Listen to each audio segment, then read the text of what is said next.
7 sebab orang Singapura steady turun JB untuk umrah bersama KUJDT. Assalamualaikum dan hai warga Singapura. Ini adalah 7 sebab kenapa orang Singapura turun JB untuk umrah bersama KUJDT.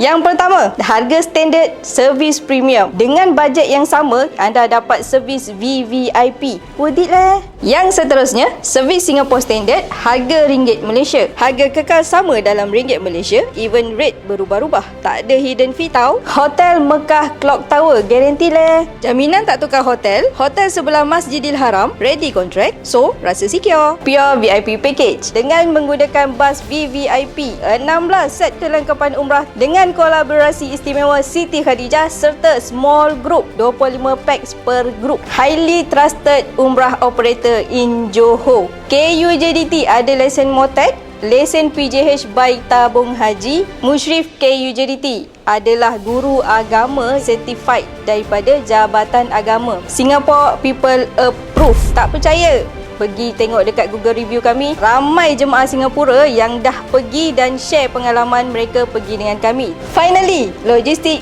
JB KLIA seamless. Kami sediakan pengangkutan daripada JB terus ke KLIA. Anda hanya perlu hadirkan diri. Serius steady, jangan tunggu lagi. You can DM kita sekarang. Umrah Singapore will help you.